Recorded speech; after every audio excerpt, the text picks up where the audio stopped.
We are officially at the halfway point of Global Champions League Round 1. The sun is slowly starting to set right here behind the King Abdullah Financial District in the Kingdom of Saudi Arabia. We find ourselves in Riyadh for the 16th and final stage of the Global Champions League. And quite interesting from the storylines that we've given you today, from the top four fight and the championship fight, we almost find a scenario where we are halfway through both of those, because Canstars have jumped, Falconswart United have not. Riyadh and Prague and Shanghai have jumped, but we are still then waiting for the likes of Madrid Emotion to go on and jump as well. So it's not completed on either side just yet. But we are getting there, ladies and gentlemen. We are getting there slowly, slowly. 8.5 million euros up for grabs by the end of the night as we officially wrap up the 2025 GCL season. But as it stands, the Canstars, powered by the Iron Dames, are the team in front. The defending champions, winners of 2024, are the team that currently lead at the halfway point of GCL Round 1. Of course, there is still a whole second half of Round 1 to come. But of course, there is even more to follow later. Let's show you what it looks like now at the halfway point of GCL Round 1. Because we talk about the scores, this is how tight things are. Canstars currently lead Shanghai Swans. Only two teams on double clear. Riyadh International, a fence going down for Emmanuel Kamili. But then a clear from Christian Kukuk to keep them very much in the mix. And after that, Stockholm Hearts, that's difficult. 8 for Nicola, 4 for Olivier. Monaco Comets having a tough afternoon as well. Plenty of fences going down for them. We've seen errors aplenty there. Monaco Comets down on 12. Doha Falcons in trouble on 30. And the Scandinavian Vikings somewhere in no man's land on 17. But interestingly, for that top four conversation, take a look at the Prague Lions on 15 penalties. They have left the door open now for those teams that are trying to put the pressure on them, the likes of Riyadh International. We had Christian Kukuk in the studio earlier on today. He spoke about the importance of getting in that top four. And with Prague Lions, Fernando Martinez Soma and Peter de Vos opening that door, all of a sudden it starts to look very likely that Prague Lions may potentially fall outside of that top four conversation. Let's start then by getting some thoughts from the Canstars. This is Sophie Hinners. Sophie, another clear round for you this season. That's 11 for you this season. You must be delighted not only with how you're performing, but how the likes of Iron Dames Kumbella's performing as well. Yeah, I'm very delighted. She jumped really good. I think it was one of her best rounds that season. So we started already with a good feeling in here. To go third, was that an advantage? Did that give you the feeling that you could really set a benchmark for Falconswart to chase? I was actually happy that we go in the beginning. I think we could watch a few in the beginning, so that was fine, and then we could just concentrate on our rounds and don't focus so much on the other rounds. So I was quite happy that we were in the beginning. What was your view on the challenges that Uliano set out today? I think he built a fantastic course. I think for me it was very nice to ride, but there are of course some options. We also have a triple combination, what we usually don't have in the first round. So I think it was a really good course. When you're handing over to someone like Katrin Eckermann and Chao Li, this pairing have just been sensational in terms of clear rounds this season. How much confidence does that give you? How much confidence does it give the team? Yeah, it of course gives a lot of confidence. I think the relationship between Katrin and Chao Li is something very special. They know each other since forever. We were very confident with that combination going in there. Has the Canstars conversation around the second round happened yet? Do we know which riders and any horse changes?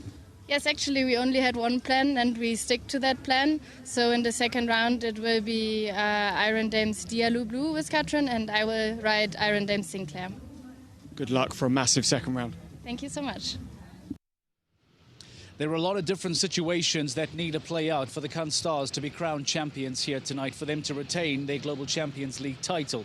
It gets quite confusing, but I'll give you a spoiler alert. Realistically, and now don't come at me with mathematically speaking, but realistically, based on seasonal performance, based on numbers, The spoiler alert is that you get the impression that the Kunstars have to bare minimum finish on the podium.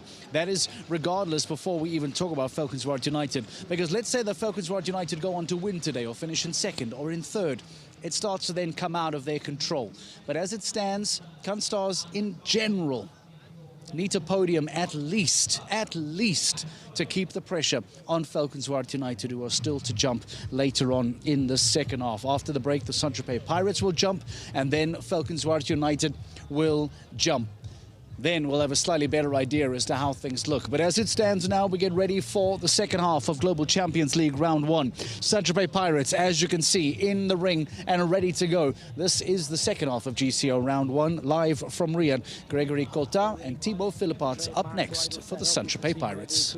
We're well used to this now. Pomeke Vian Van de Morev, a 10-year-old by Vigo Larsol. Out of a Dimont de Saint-Malin, we can see he has an unusual bridle set up all the time. Just a simple headpiece with 2 loops for the ears, and then just a nice simple bridle. And he seems to ride no noseband. He rides all his horses in this setup now, and they all seem very happy.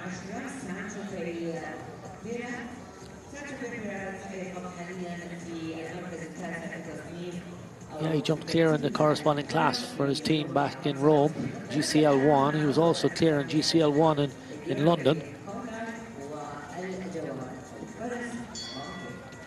You can see the Arabian skyline in the background. This team were winners in Cannes. They were also winners in Rabat. Oh, don't be surprised. They've been solid performers all the way through. They have 195 points in the league. Gregory jumped clear on in London. He was clear in Rome. I say, and very competitive. So this 10-year-old goes high in the first fence, just adds up a stride, then goes the 8 to the second. And again, maybe with a younger horse, just wants to be really careful with the wall. You can see goes a little bit wider, gives his horse every chance to read the challenge. Moves down the line. And watch how this horse, so strong, able to take a double take with his hind legs, just really pushes out behind. Oh, he's gone very high, has had the back rail, and he wanders on the line. Gregory really had to work hard to get him back on the line there. Now, just puts his leg on, sends his horse in front of him. Just spooked a little bit now. Needs to be very positive. And he's back on an even keel again, I think. Now, tall vertical. You can see he's already looking for the combination. Knew he had that sorted. Now, wants to pop the vertical. Now puts the leg on, push for the back rail. Now balance, support. 1, 2, 3, 4, 5. That's how quick that oxer comes. And again, watch Gregory. Looks around the corner. Now he's straight. Pops the vertical. Now watch him move up here now. Leg on. Yeah. Squares up to it. That's really well ridden. Really gives his horse a chance. Spooked very early on in the course. Rider really had to become positive and decisive. He's done that brilliantly. Unfortunately, he finishes on 4 faults. Excellent bit of horsemanship. Unfortunately, that 9-year-old just saw something he wasn't too sure about on that drunken oxer. You just watch when he comes back around the corner here. Look, no. You can see the fence higher on one side, lower on the other, and maybe that's what happened. You can see he's quite a way off that fence. He's brave to jump it, and then immediately Gregory, using his experience, takes over, makes the right decisions, and gets that horse home with just the 4 faults. Hands over the younger of the Philippot brothers, Tilabou. He rides Balano. This is only a 9-year-old as well, by Arezzo VDL. And a different type. You can see horse not as big in the body as a lot of the ones that we've seen earlier on. Much lighter on its feet. Very athletic. This young man has had a phenomenal season. He's on his way to Prague, along with one of his brothers. Just leaving one out at the moment. Oh, just dived a little bit at the vertical. We see that again. I think that's just a young horse mistake. Only 23 years of age. Really, whoa, again, you can just see the horse's timing a little bit off at the second part of the double. Now, just needs to get organised for the combination here. He's nicely in. Unfortunately, this 9-year-old just a little bit overawed now. Philippo's doing everything he can just to present him in the right way to the jumps, but I think the horse has just lost a little bit of confidence. Now, last fence coming up. He's on the 16 faults, unfortunately.